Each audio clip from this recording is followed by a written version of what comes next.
For Pacifica Radio, I'm Christina Onnested. The man suspected of an attempted assassination against Donald Trump was charged with federal firearm crimes Monday. Here's U.S. Attorney for the Southern District of Florida, Mackenzie LaPointe. Roth was charged federally with possession of a firearm by a convicted felon and possession and receipt of a firearm with an obliterated serial number. According to the complaint, Roth was convicted of felonies in North Carolina in December 2002 and March 2010, and therefore was prohibited from possessing a firearm. Ryan Wesley Routh allegedly camped outside a Florida golf course with food and a rifle for nearly 12 hours before a Secret Service agent thwarted the potential attack and opened fire, according to court documents filed Monday. Officials say Routh did not fire any shots, never had Trump in his line of sight, and sped away after being shot at by an agent who spotted him. He was arrested in a neighboring county. Routh, a one-time Trump supporter, self-published a book last year urging Iran to kill the former president. In his book, Ukraine's Unwinnable War, Routh describes Trump as a buffoon for both the deadly 2021 Capitol attack and backing out of the Iran nuclear deal.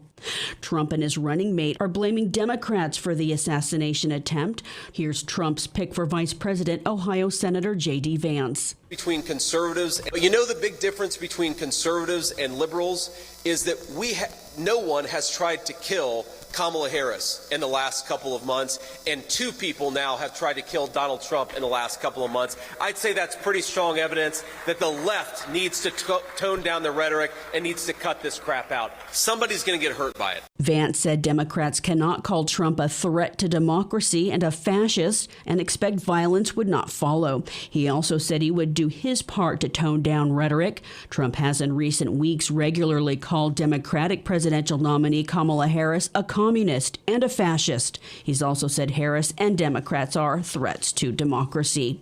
Trump and Vance's xenophobic anti-immigrant rhetoric about Haitian immigrants eating people's pets in Springfield, Ohio, has led to dozens of violent threats, including bomb threats against government buildings and schools. Here's Ohio Republican Governor Mike DeWine, who spoke Monday.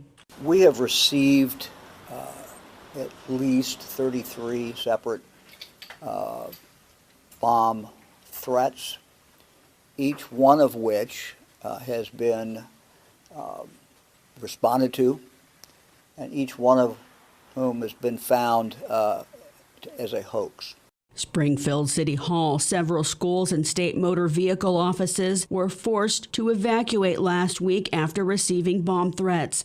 Israel says halting Hezbollah's attacks in the country's north to allow its residents to return to their homes is now an official war goal as it considers a wider military operation in Lebanon, raising concerns of a wider regional war in the Middle East. Israel has regularly launched airstrikes in response to attacks from Hezbollah in Lebanon since Hamas's October 7th attack in Israel and the ensuing war in Gaza. The fighting has displaced tens of thousands on both sides of the border. Hezbollah has said it would halt the attacks if there's a ceasefire in Gaza. The U.S. has pressed for restraint. Secretary of State Antony Blinken is heading to Egypt this week on his 10th trip to the Middle East since the war in Gaza began nearly 1 year ago. The trip is partly aimed at refining a proposal to present to Israel and Hamas for a ceasefire deal and release of hostages. He has no public plans to meet with Israeli Prime Minister Benjamin Netanyahu. Monday, he met with Israeli opposition leader Yair Lapid in Washington, who called for a hostage deal to be realized. Israel needs the hostage deal and the end of the war, and no political process or political turbulence should affect the hostage deal. We have to bring them back home. The United Nations Security Council met to discuss the war and humanitarian crisis in Gaza days after Israeli attacks killed 6 more United Nations relief workers and an attack on a school that was being used as a shelter. Christopher Martinez reports. U.S. Ambassador Linda Thomas-Greenfield told the Security Council that Israel needs to protect civilians and humanitarian workers. She also said there is no basis for Israeli forces to fire on UN vehicles. The IDF is a professional military and knows well how to ensure that incidents such as these do not happen. Israel Ambassador Danny Danon told the council Israel's humanitarian efforts have been unparalleled, and he said Israel will cooperate with real humanitarian groups, but not with the UN relief agency UNRWA. UNRWA Gaza has become nothing more than a cartel, fostering hatred and prolonging misery in Gaza.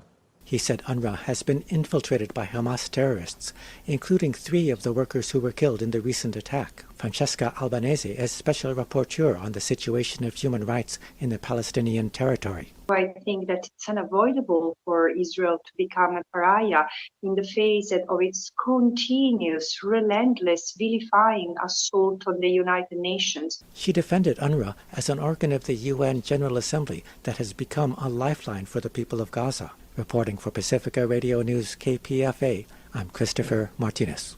State media in Myanmar are reporting floods and landslides triggered by last week's Typhoon Yagi, and seasonal monsoon rains have claimed at least 226 lives, 77 people missing. The new figures push the total number of dead in Southeast Asia from Yagi past 500.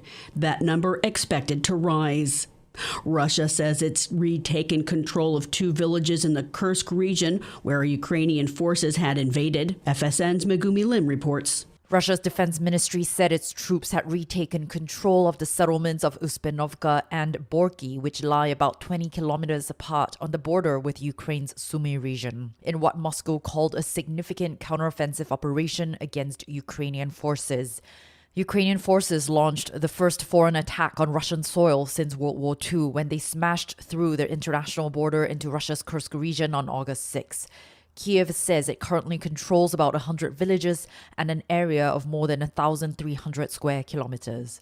Megumi Lim in Kiev. I'm Christina Onnested reporting for Pacifica Radio.